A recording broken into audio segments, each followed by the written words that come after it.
Welcome to Giant Cocktails, a podcast where two lifelong fans talk about the San Francisco Giants while drinking homemade cocktails.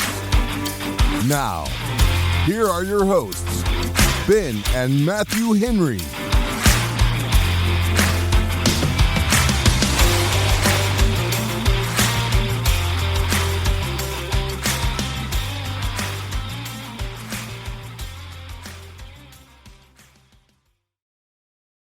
Welcome to another episode of Giant Cocktails. I am your host, Ben Henry, alongside my brother, the ultimate Matthew Henry. How you doing, Matthew? Now we're talking. Now we're talking about a superlative. You've been doing this for how many years and episodes? I finally get like the best one ever. I am the ultimate. Yes, I'm doing great. Because I'm ultimately the best. You're ultimate, all right. This is the ultimate. This is the ultimate superlative. It is. So thank you. You're welcome. And it's also, it's also the ultimate episode. But I have a feeling that, Matthew, that what I've been doing all along has succeeded once again, which is you think you know what this word means, but you don't. Well, what else would it mean? Last, Matthew. You're the last Matthew Henry. Of all the Matthew Henrys, you were the least. No, you are the most recent. You are the final. Okay. Just like this is the final superlative. Do you know why it's the final superlative? No, because this is the last episode. Wait, what? This is the last episode. I wasn't informed of this.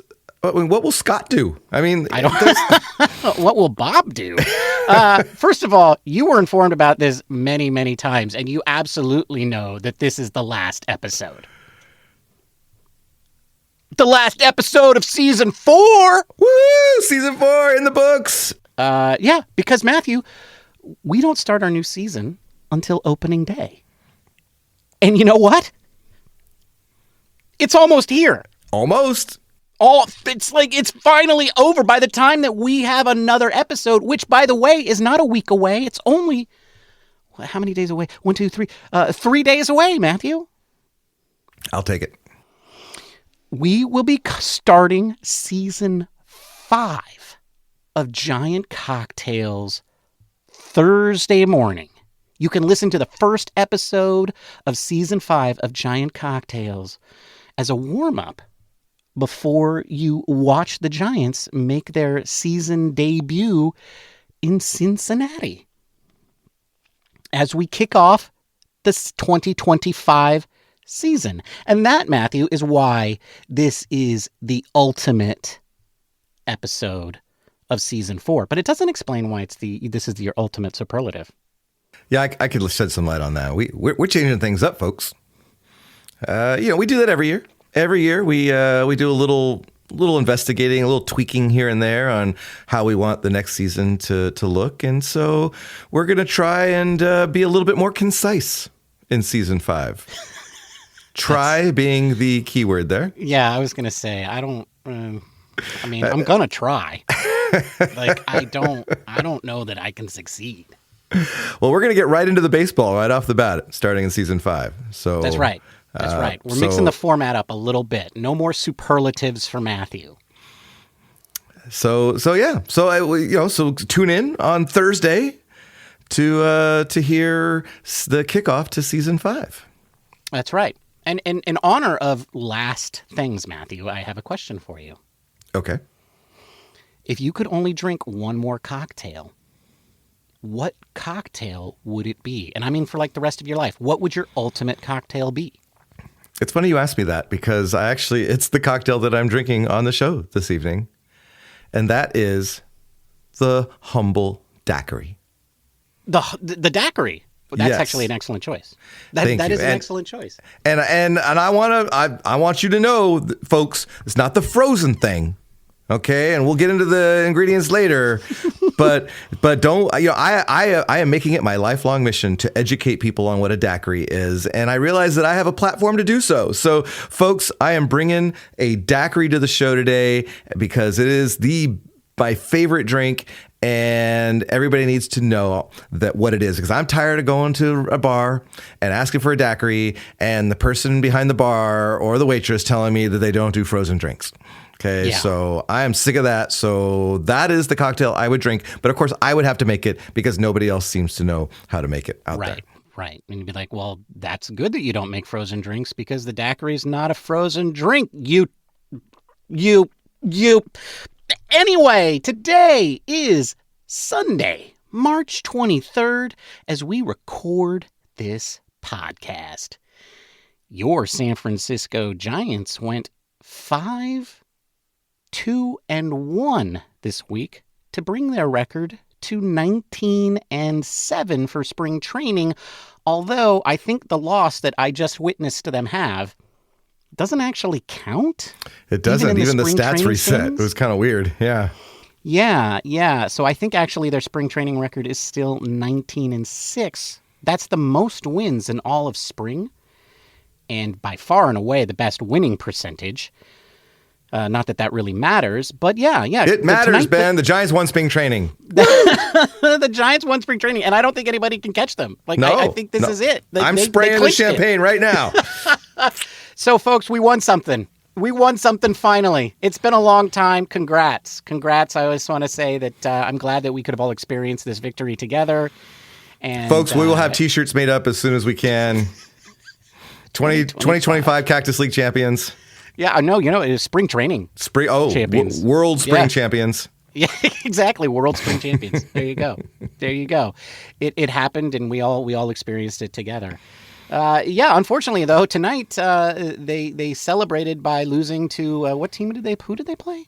The River Cats. The Sacramento River Cats. Not to be confused with the Sacramento A's. Right. Yeah. So they lost to Sacramento, but not the one of the A's variety. That's correct. They lost to their own minor league team tonight. Yeah. All those bitter players, they took it out on poor Hayden Birdsong. Caca!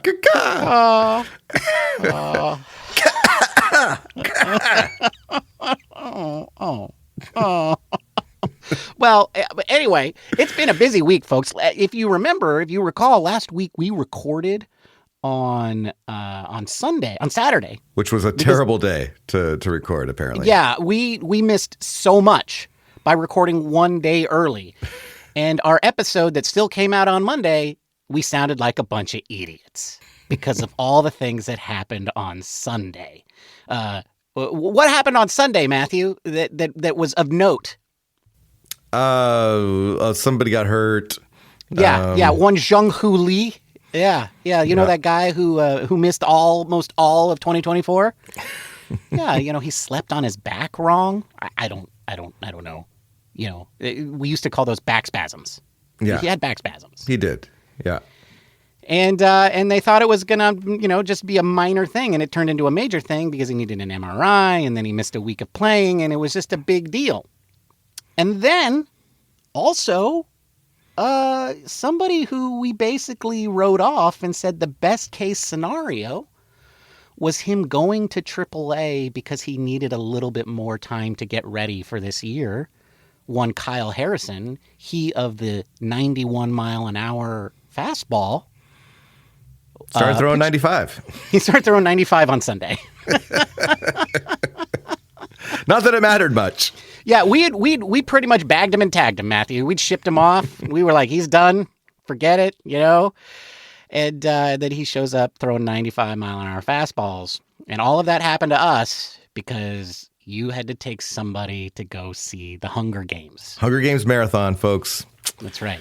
10 hours.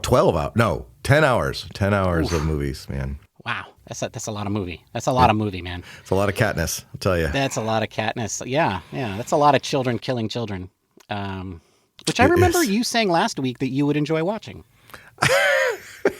You know what? I was wrong if I said that. Okay. I watched the first movie and was like, all right, I'm out. Yeah. The movie theater had a bar. The movie theater did. It had wine and beer.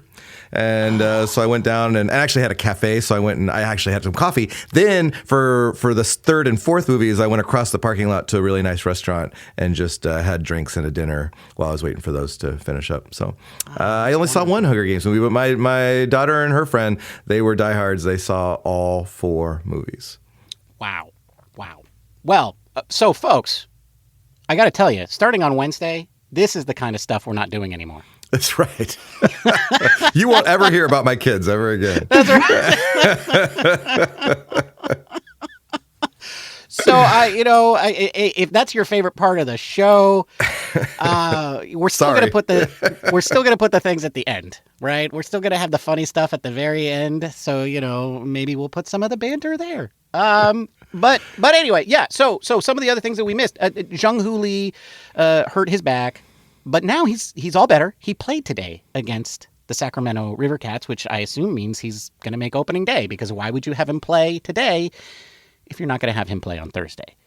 So, assuming he feels good tomorrow, I guess, is the question. But yeah, and then we're going to talk about Kyle a little bit later because boy, the week was very busy. Tons of other stuff happened. So we're going to be reviewing our predictions that we made for the roster and reviewing the things that we already know that we got wrong. And then we're going to go over a bunch of other little things that happened, a lot of them on the business side, but still kind of important.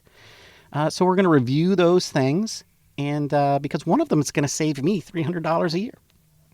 I did the math, and I could not believe it. I was like, $300 a year. The Giants did something that's going to save me $300 a year. I can't wait to hear about it. Yeah, and we're going to talk about all that. But first, Matthew, you have to ask us our trivia question. That's right. Today's trivia question, Ben, got me thinking, right? Opening day's coming up.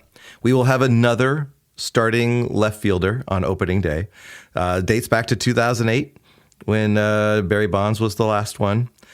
So the question is, of the 17 players to start in left field on opening day since 2008, which 3 players were born outside of the United States / territories? And bonus question, which country was represented the most? Okay.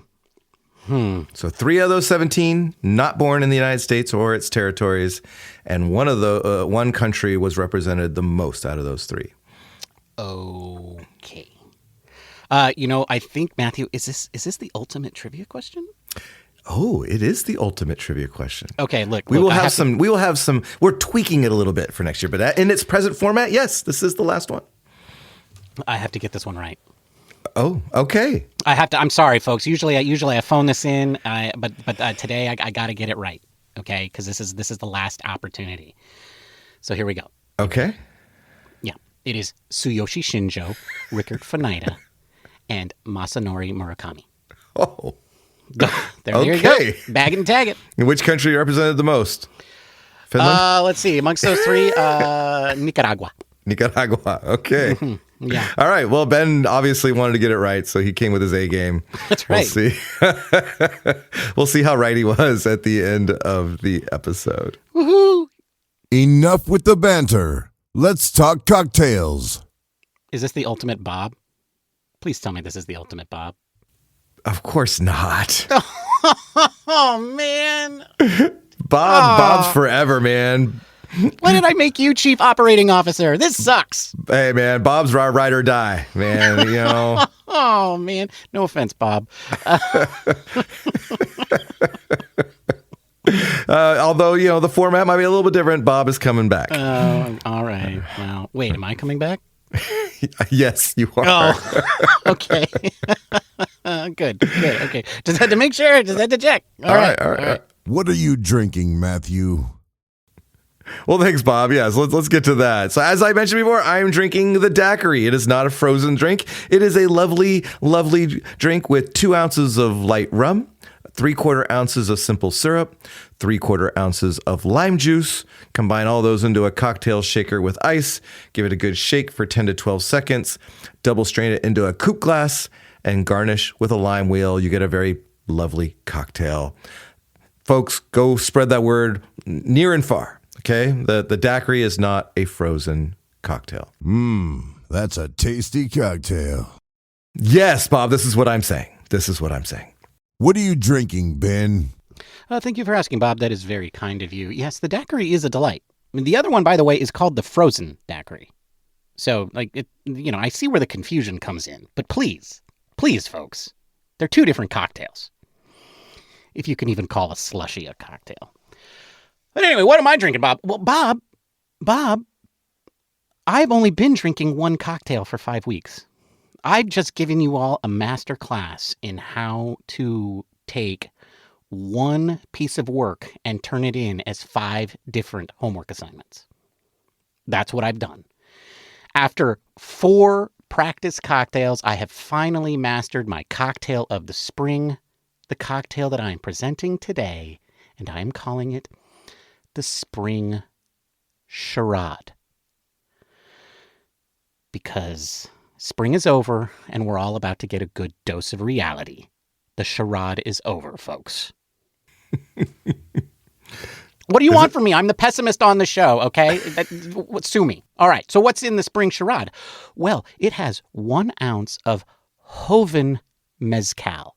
This is young mezcal that is going to be a little less smoky, a little less mezcal in your face than your typical mezcals. You're going to then take 1/2 ounce of cognac or brandy, 1 ounce of elderflower liqueur, 3/4 ounce of lime juice, and just 1/4 ounce of simple syrup. That is there just to tone down the lime juice a little bit. We want the lime flavor, but we don't want so much of that sour just ruining our day. We want a little less sourpuss ruining our day. We want a little less Ben ruining our day. And that's why the simple syrup is there. You're going to take all of those ingredients, combine them into a shaker with ice, shake until well chilled. Then you're going to double strain that into a Nick and Nora glass. And then, to make this a Giants-oriented cocktail, you're going to garnish it with 2 candied orange peels. And that is how you make the Spring Charade. That's a tasty cocktail. I like it, Bob. It's got smoky reality underneath the brightness of spring and the sweetness of hope. It's pretty good. All right. It's very good. All right. Well, if you got to like mezcal. So, folks, especially the Joven Mezcal, man, that's going to punch you in the face. But enjoy. Speaking of hope, all right, when we did our predictions last week, I think we hoped we were going to be right. I mean, but one thing that you can't predict is injuries. Okay, I mean that's just you just don't know. That is right. True. You're assuming health, and then another thing that you can't predict is how to fill the back end of a bullpen. Also true. Truer truisms never uttered, right? I mean, it's right. That's Or what to do when a hot and heavy battle for the 5th starting spot shows you that you got 2 really good candidates for the team. And what do you do about that? Right? Well, yeah, we're going to find out, but we're also going to make some amends here, I think, folks. That's so right. first of all, we did get our scare of Jung Lee being out. And then quickly, that was also while we were dealing with the uncertainty of Jung Lee. Then Jerar, I'm still calling him Jerar. I don't care if the media guide says Jerar. I don't care if everyone says I'm Jerar. You can't tell me that he's not Jerar. And Jerar Encarnacion decides, our DH decides to dive for a fly ball and breaks his hand. This is why you don't put your DH in the outfield. This is why. Ben. This made me so angry because I was just like, this team is very clearly done. It's ready. And the only reason that he was entering the game in the 7th inning, ask yourself this, folks, how many times would Encarnacion be entering the game to play right field in the 7th inning during the regular season? Never. Unless, Never. Yastrzemski was like gunned down by an assassin or something. That's right. That That's the only reason is if everybody else was hurt and he had to go out there. That's the only reason that Encarnacion would be going out there in the 7th inning. So why was he going out there in the 7th inning? Because it was spring training. This was a classic spring training injury. And it sucks because he dove for a ball and he broke his hand. How's your hand, Matthew? It's a little sore. Yeah, it's a little sore. It's a little sore. You're going to have that hand cut open. Hoping to avoid that. Yeah, well, I bet Jerar was hoping to avoid that too, but he's not. He's going to L.A. to get a surgery. Okay. Oh, okay. Well, yeah, I also really appreciate Jerar's response to this. Like he didn't seem to be bothered by this. It was God's plan. So. Okay. So, he's going to miss 4 to 6 weeks. And 4 to 6 weeks, that's a lot of games, Ben. And who's going to replace Jerar? Okay, well, that's kind of an interesting question because my first emotional reaction to Jerar getting injured was one of just super annoyance, right? Well, first of all, I felt guilty, right? Because I felt like this is my fault because I made such a big deal out of it last week. And because I mentioned it, because I brought it up, boom, somebody got hurt. So number one, I felt guilty. Good. But then number two, I felt sad for the team because I was like, oh, this important player got hurt. And then I was like, oh, it's also sad because, I was excited to see what he could do. But then that question made me realize that second emotional response I had, this disappointment over an important player, was kind of demonstrated like how fans get during spring. Like, this is a guy who's played less than half of a season total in Major League Baseball. Yeah, but did you see what he did in Mexico, man? Come on. And right. That's what everybody keeps saying. Oh, man, he hit the snot out of the ball in Oaxaca. And I'm like, last time I checked, Oaxaca didn't have a Major League Baseball team, Matthew. And so, as much as I like saying Oaxaca, it's not enough to hang your hat on. It's not enough to say that this guy was going to be good. And I think it just really demonstrates like that's true for this whole team. We got a lot of guys who were hanging a lot of hope on, and Jerar was one of them, right? He was one of those guys that we were hanging a lot of hope on for somebody who hadn't really proven it yet. And then, despite all of that, you ask me the question, who replaces him? And I say, I have no idea. There's no obvious replacement for him. Like, I know who's going to get all of his at-bats. Wilmer is. Right? Yes. Flores is going to get all of the at-bats that he would have gotten.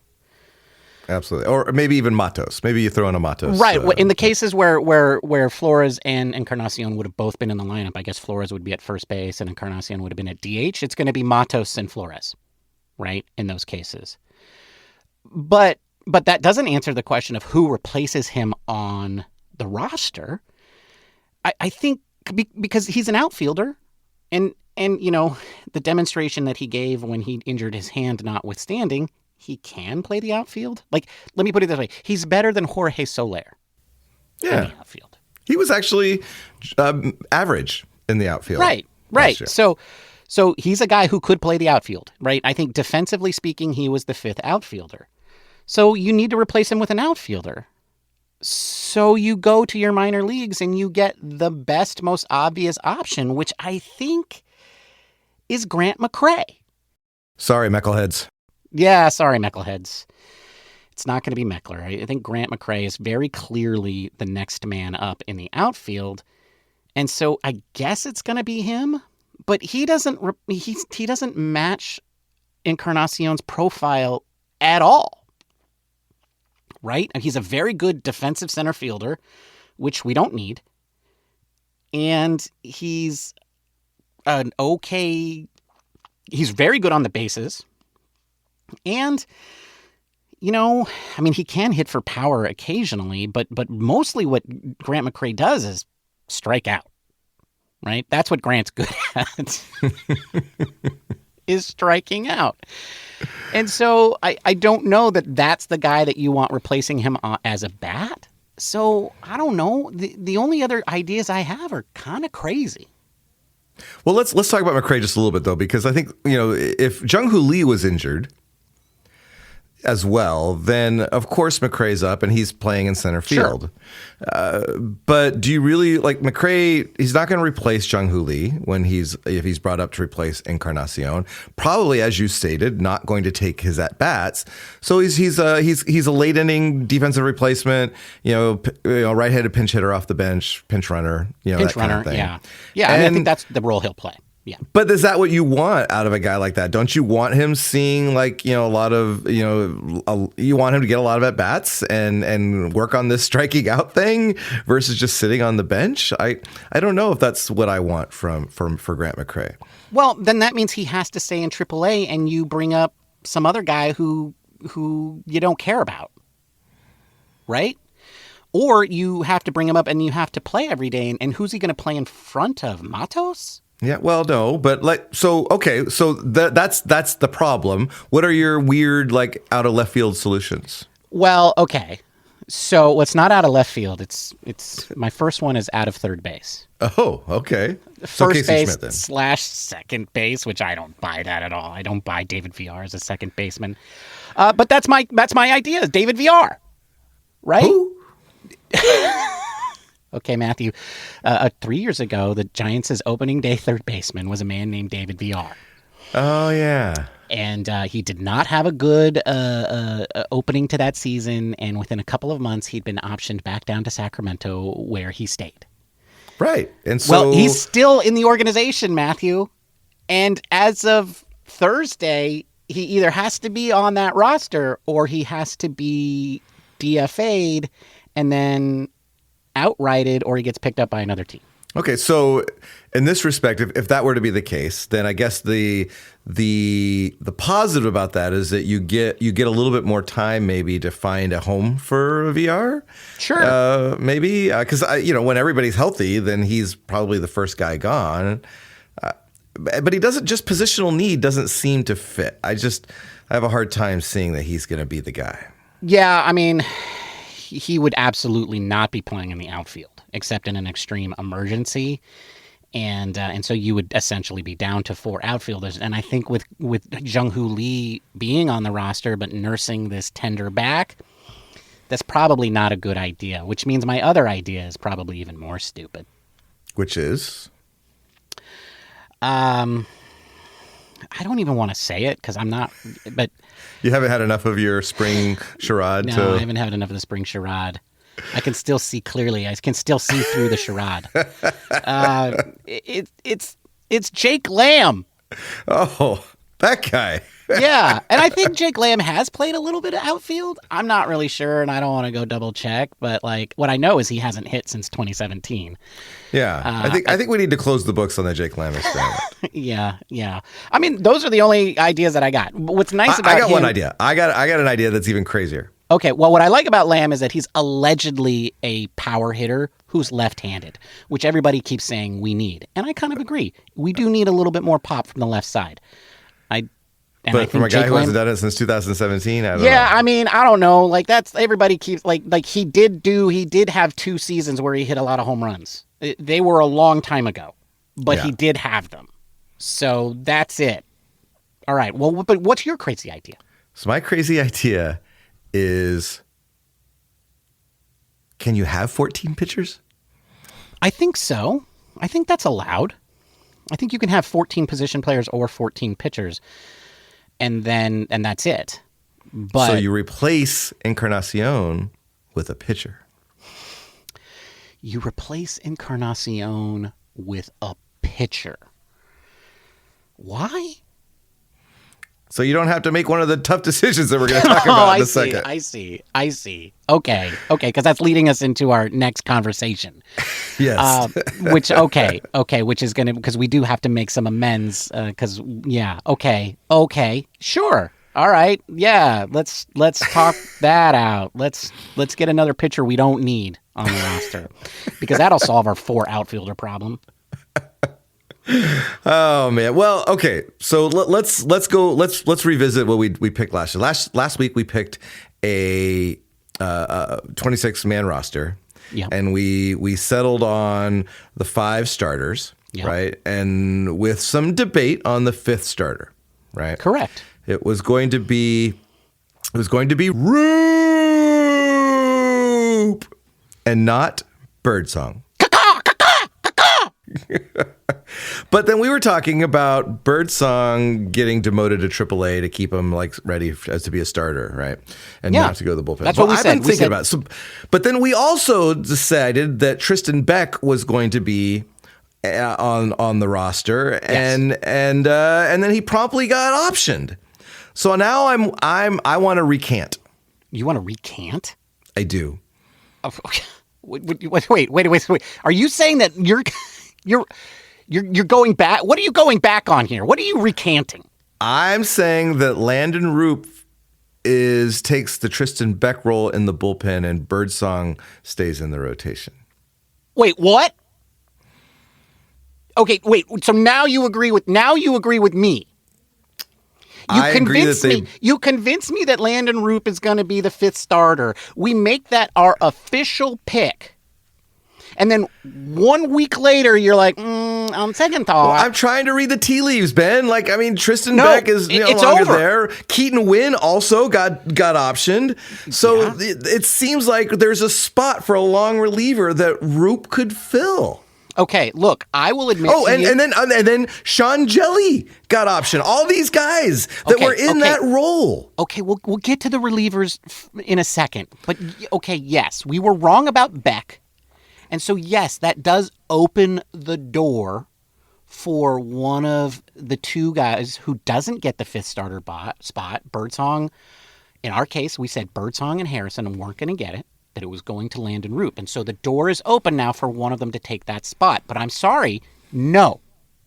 You cannot take back our pick. That was our pick. We collectively made that pick, and that was our prediction. Now, you can say you admit that you were wrong. Say it. Say it. Say it. I think I may have been wrong. Oh,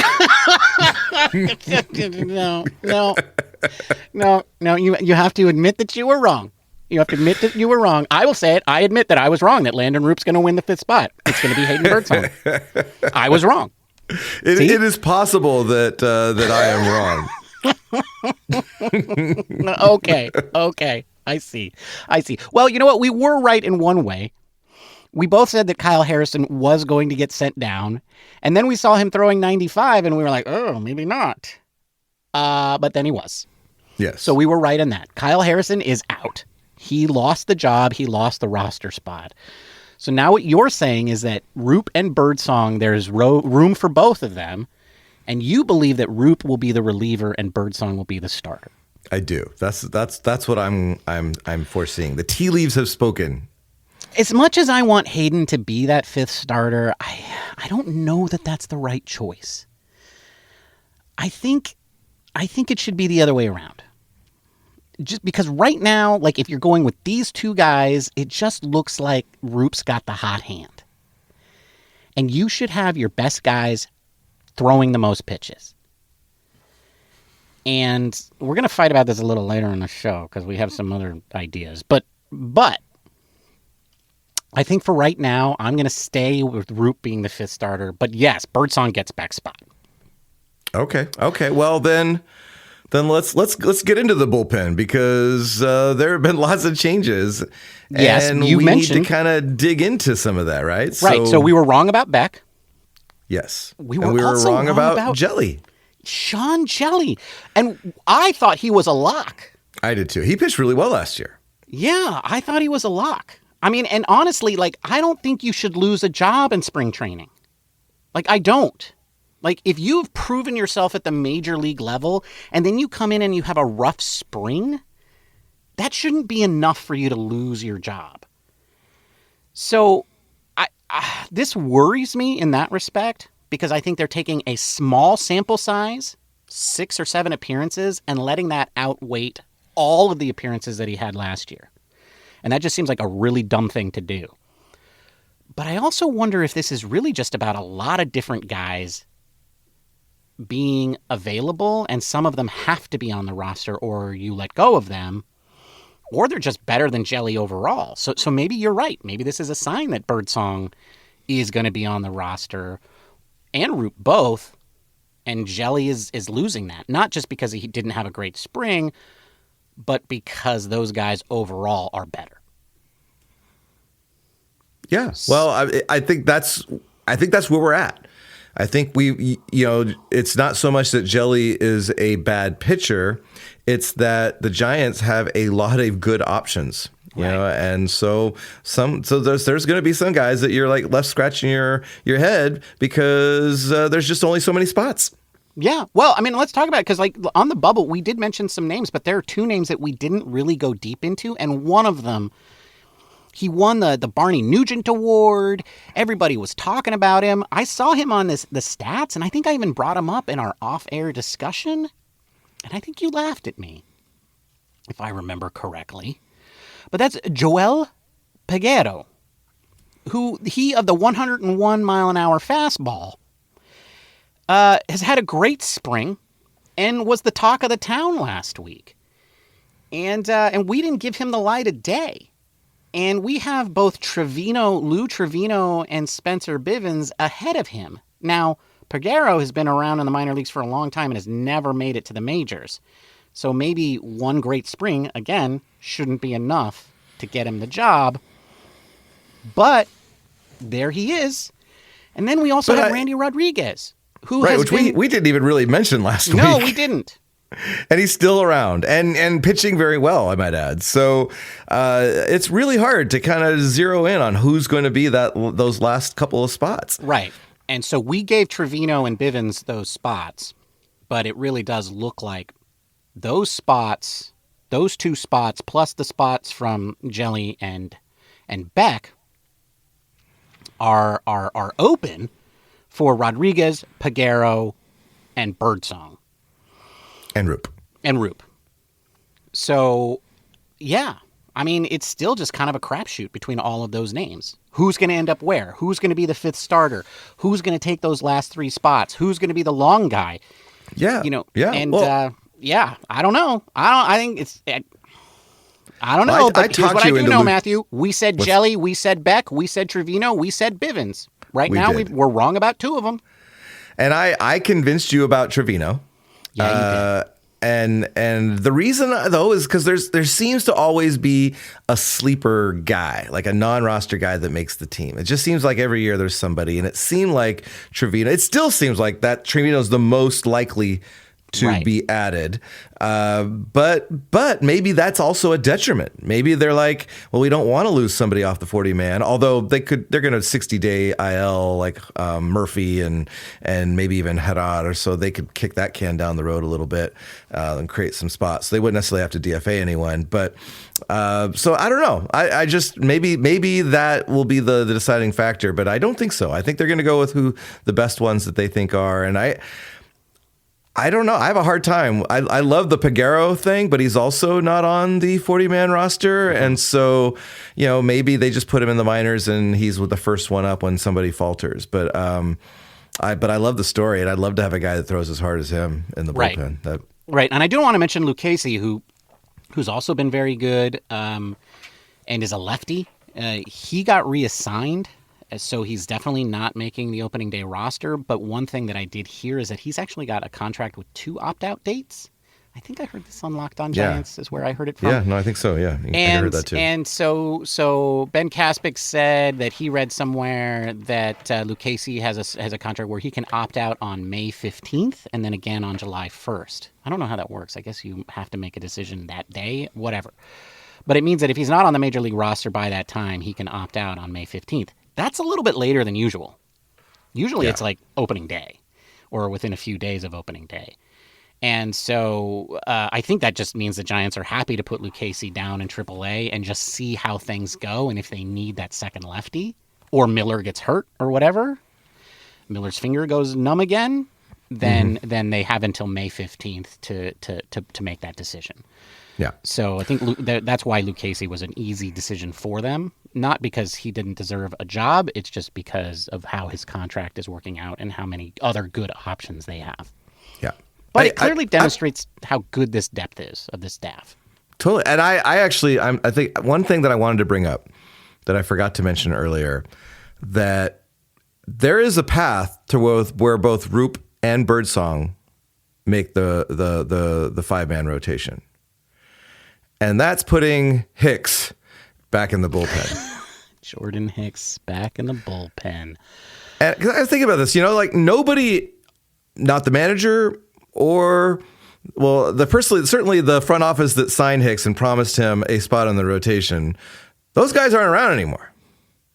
Yeah. So I don't know if they really need to be like, hey, we got to have this spot for Jordan Hicks. Right. And this isn't Little League. This isn't like, oh, we got to put the coach's son in there.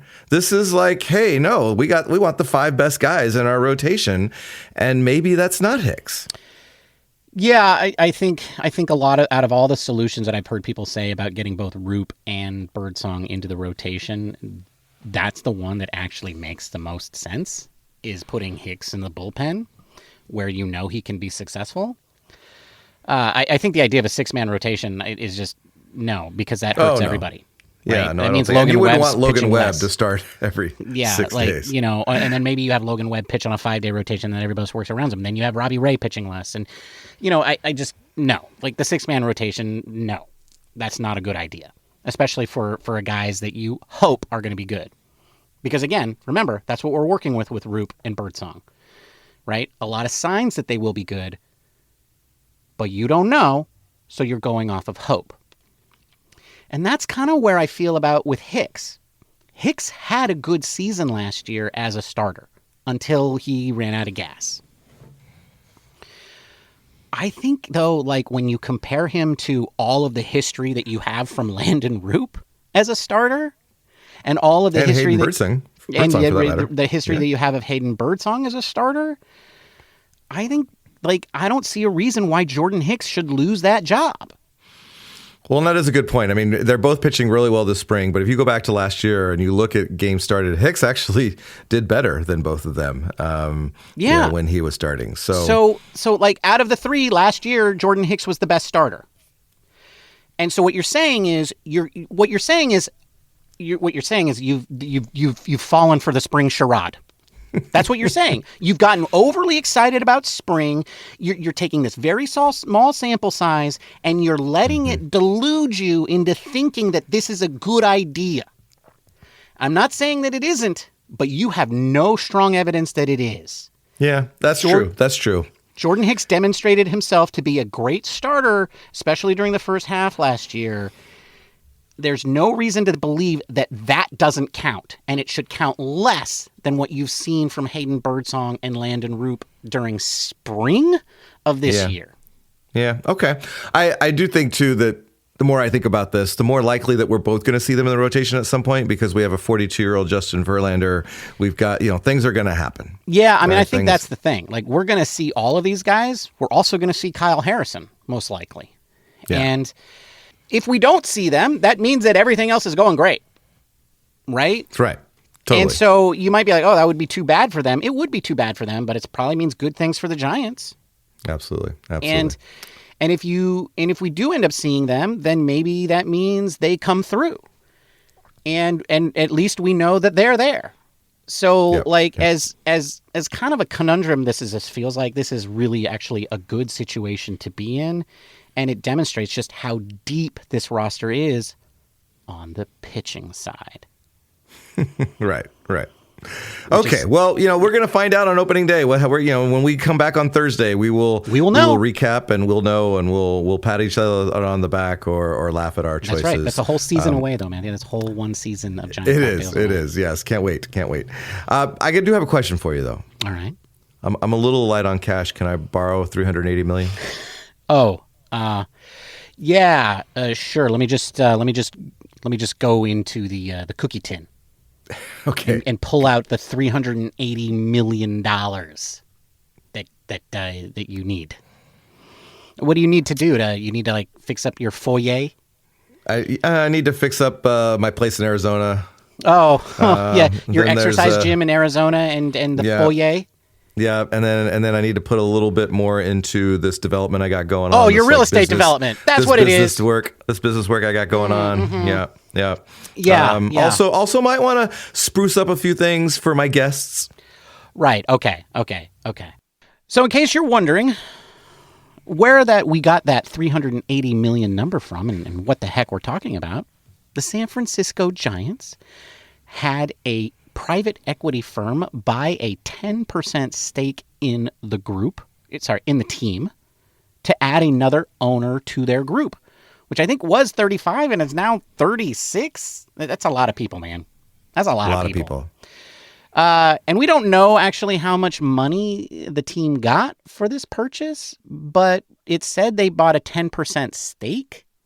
And Forbes estimated that the Giants were worth $3.8 billion in 2024. So we assume that means the Giants got at least $380 million in cash for this purchase. And what's really interesting is that all of that cash appears to be going into the business that is the San Francisco Giants. And they named 3 areas that this money was going to go to.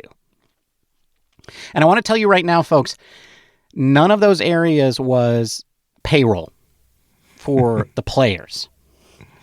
But I think at least 2 of them are good, are things that they probably should be investing in. The first one is, and I think the least controversial, is that they are putting that money into the training facility in Arizona. The probably slightly more controversial, but I still think important thing is that they're going to put money into the stadium to build parts of the fan experience. They talked a lot about special areas for like fan groups. They also talked about Willie Mays Plaza. So they talked about just adding enhancements to the fan experience at Oracle Park. And then I think the most controversial element is that a significant portion is also going to the real estate project across the way, Mission Rock, across McCovey Cove. I mean, it's really interesting. I think the most interesting takeaway for me, Matthew, is that this shows that the team needs cash in order to pursue the things that it wants to pursue as a business. Yeah. So I think that's about all you could take out of this. It's not like they needed to bring on another owner. They got 35 other ones. I think they definitely they needed cash. Yeah. And the $6 million they saved on Taylor Rogers wasn't enough. I mean, it really is interesting. Like, this says that this organization wants cash. Now, it doesn't mean they were about to run out of money. Doesn't mean that they were going to go broke. But it means they didn't have enough capital to do the things that they wanted to do. And yes, some of that is things that we probably as fans don't really care about, which is the Mission Rock development. But some of that is also, and maybe that's where most of the money is going. Who knows, right? They didn't tell us how that's breaking down. So maybe all that other stuff was BS, right? But they also saying that some of that money is going into, improving facilities for the players and improving the facilities for the fans. But regardless of all of that, it just means that the Giants want more cash. So whatever free-flowing cash that they had wasn't enough to satisfy their desires as a business. I think it also really points, like we're talking about as fans, we want the Giants to spend more money on payroll and things like this. I think this is a clear sign that they were not comfortable extending themselves in that direction. Right. As a group, this group of people don't have the capital outside of the team to just throw it into their toy. And I think that's sometimes what a lot of fans want, right? They're like, how come this owner just doesn't throw all of his money into this team for my entertainment? And I'm like, well, first of all, like, let's just imagine, dear listener, that I gave you $5 billion and $100 million. And I told you could spend that $5 billion to buy the Giants because that's probably what it would cost. And that would leave you $100 million left over. That would be pretty good for you. You'd own the San Francisco Giants, which you could run as a net zero enterprise, not take any profit out of it, and you'd have $100 million left over. $100 million isn't even enough to cover a single season of payroll. So you as an owner could not help that team. And I think this demonstrates that's just kind of where the Giants are as an ownership group. So they went out and found somebody who could do that for them. And so that's what's happening. And so when you want to know why aren't the Giants owners throwing their personal cash in here for my entertainment, it's probably the answer is they can't. Yeah. Yeah. And I don't think this is a very good demonstration that that's true, because they just gave up 10% of their business so that they could grow their business. Yeah, yeah. So, and I think theoretically the Mission Rock development, if you look at it long term, should help the Giants and help them be more of a large market team. But that's not done yet. And so they need to invest a little bit more in there before they'll start seeing the returns. So I'm okay with it. I think the Giants, I think if we continue to see a low payroll over the next few years, it will get a little frustrating. But for now, I think I'm all right. Yeah, I mean, we have to start seeing the benefits of all of this as fans, because then I think we can start saying that this ownership group that currently has stewardship of this thing that isn't actually theirs isn't the right group. Yeah. Yeah. But right now, I mean, given this maneuver, it does look like, they're doing what they need to do. And I think it's the clearest demonstration to me yet of what the revenue and cash flow for this organization was like, which was it wasn't enough for them to do the things that they wanted to do. And I can't complain because I don't have $5 billion to put into the team. Well, apparently you're going to save $300 this year for the team. How's that? I am. Well, okay. I am going to save $300 this year. You know why, Matthew? Because I subscribe to Hulu Live plus Disney plus ESPN without advertisements. I got like the fanciest version of Hulu that you can get. And it costs me $100 a month, almost. But it turns out something happened that is going to allow me to cancel Hulu Live and keep all the other stuff. And I get to add Max now. And I'm going to save $50 a month, which if you add that up over the year, that's $600. But it turns out my wife wants Hulu Live for half the year so she can watch the 49ers. So I'm going to just have it for 6 months out of the year instead of 12 months out of the year. Okay. And why can I do that, Matthew? Because the Giants have decided that you could just watch them however you want. Well, Major League Baseball cut a deal with NBC that allows 3 teams that were being covered locally by NBC to pay $20 a month to stream games live to their local viewers. No more blackout rules, Matthew. That's what we got. For the price of $20 a month, I can now watch the Giants on MLB.TV, and I don't have to have cable, I don't have to have satellite, I don't have to have Hulu Live. I can just pay the Giants to watch the Giants. And I'm going to save $300 a year because of it. Okay. But so I have YouTube TV and I pay for that. Does it make sense for me then to do this, or should I just stick with... Do you watch anything YouTube else on YouTube TV besides the Giants? Well, I watch the Warriors and I watch the 49ers. Yeah. Okay. Well, the Warriors, you could actually, instead of paying MLB.TV $20, you can pay NBC, Peacock, I think $28 a month or $29 a month. And you can get the Warriors and the Giants for $29. So if that's all I want to watch on network TV, then I just get Peacock and I can cancel YouTube TV and I'm good. Correct. And you would still get whatever else Peacock gives you, which is all the NBC crap. Yeah. But I literally only watch the Giants on live TV. My wife watches Yeah. the 49ers. I watch the Giants. And, like, that's the only reason we need live cable TV or something like it. And it has pissed me off for years and years. Like, I have hated the blackout rules pretty much forever. And I was like, the only reason this exists is because they're greedy bastards. And now they're still greedy bastards, but the economics of things have changed such that this is no longer the best way for them to make up money. And that's because all of these cable companies and even the cable networks are all realizing that it's not worth paying MLB as much money as they were to get MLB's product. What that says about the overall health of baseball overall, I don't know. But I do know in the short term, I'm going to save $300 a year. All right. Well, so lots of different ways to watch the Giants this year, and that's always a good thing. I think we need to wrap this up, Ben. Maybe we should answer the trivia question. Oh, I need to answer the trivia question? Well, I think maybe we should revisit the we answer should. to the trivia We should. question. The ultimate trivia question. Our ultimate trivia question. Ben, of the 17 players to start in left field on opening day since 2008, which 3 players were born outside the United States and its territories? I don't know, but I know it was Nicaragua. Which country was represented the most? What's that? I don't know, but it was Nicaragua. Nicaragua. Okay, well, the answer is Jorge Soler, Nori Aoki, and Dave Roberts. Huh? Yes, current manager of the Los Angeles Dodgers was an opening day left fielder in that span.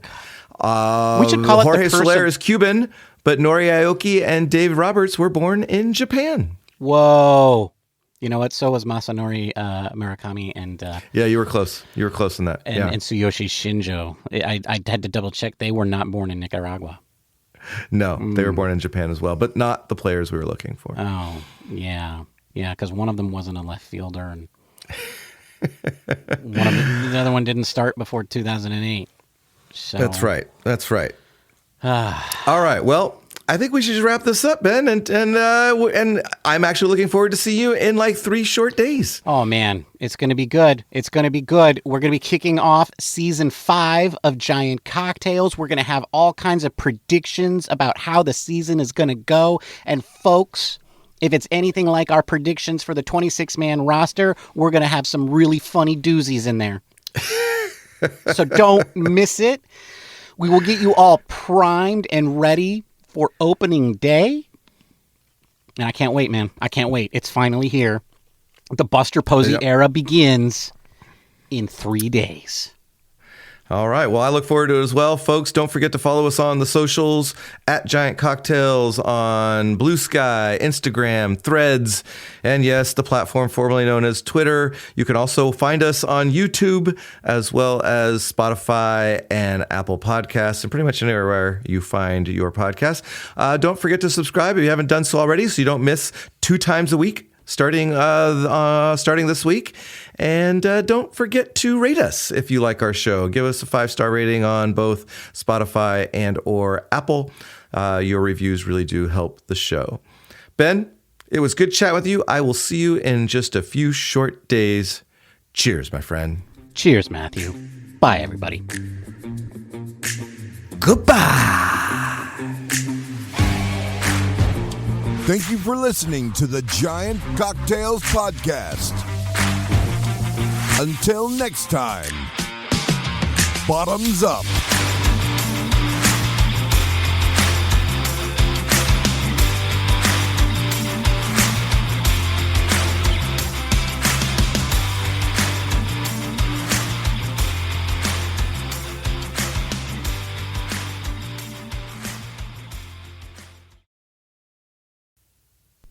Woohoo! You know, I heard on Giants Talk that pretty much, well, Cole was saying that he didn't get invited to media day. Yeah, I saw that. And Alex basically said that there were guys walking around in backpacks and team jerseys like there. Right. And I was like, that makes me feel like we could get into team media day next year. I think we probably could. Yeah, we probably could. We just So- we're from Giant Cocktails. Yeah, so that's the goal. If you could next point year. us Spring into the training. direction of where your cocktails are, Yeah, we're gonna we would like start to see there and that. stay there. That's right. I'm thinking a cocktail and a bat.